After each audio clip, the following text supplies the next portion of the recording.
Not so fast, as Canada may not be your great anti-LGBTQ escape plan. Canadian LGBTQ plus community members and advocates say the past year has been difficult and scary amid a notable rise in hate crimes, threats, and protests against drag queens and transgender people in particular.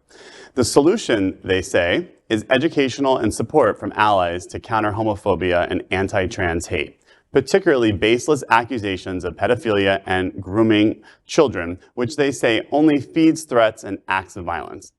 In an interview with Mercedes Stephenson, Fae Johnstone, executive director of Wisdom to Action, said, quote, "We are seeing some really great changes in terms of acceptance in society, but most queer and trans people I know are still worried about their safety. I've been doing this work as a queer and trans advocate for a decade. It's never been as scary out there as it is right now," end quote. Similar to the United States, hate has been rising in Canada too. Police reported hate crimes based on sexual orientation rose nearly 60% between 2019 and 2021 to the highest level in 5 years. Statistics Canada reported last month. To those migrating to Canada for LGBTQ plus safety, you might want to rethink your plans and priorities. Canada may not be your great anti-LGBTQ escape plan. I was going to say that's cold. What are you? What are you going to do now, Jeff? What are you going to do now? Well, as they say in Canada, this is a big problem. But this hate is being pushed across to all borders. We're seeing it in Brazil. Yeah. As a mirror image of things that are happening here in our own country. So it's not shocking to see this happening. And also, again, I think that when you put hate out there into the world, it spreads, whether it's anti-Semitism or it's against the LGBTQ plus community. I mean, the fact that during the pandemic, we get a lot of conspiracy thinking that sprouts out and spread on the internet.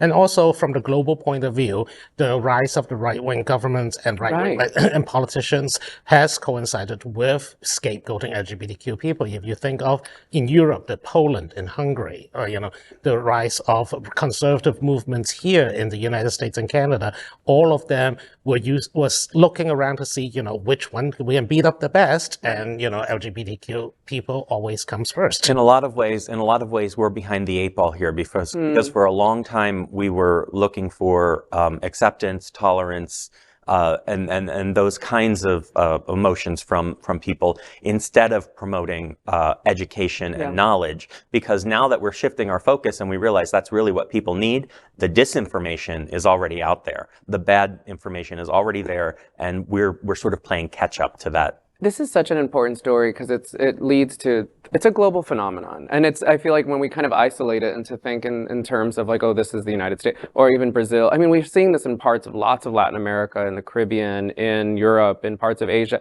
It's certainly not unique to the United States. And if we even look at parts of history, when we see rises of conservatism, we also see a clear parallel to economic recession, economic instability and insecurity. So those two often go hand in hand, which also makes us think that things may not be getting better, soon. We have to prepare ourselves for the battles ahead because, things aren't. So who's eating my lunch is kind of the mindset of a lot of people, attacking. I just have to say before we move on to Bobby, the story does surprise me a little because I listened to you, Julio, and saying, historically around the world, this is the kind of thing that we've seen before.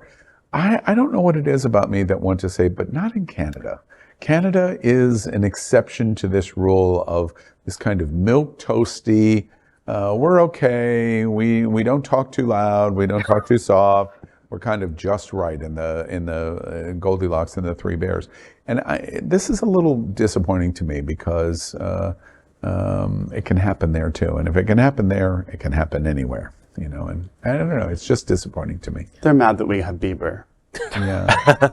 Do we want Bieber though? We have him, but maybe they're mad about it. They also have Katie Lang, Michael Myers, Ryan Reynolds. I love Alanis Morissette. Right. Actually, I love, Let's talk about LGBTQ plus news is vital for our community and for the broader world as a whole.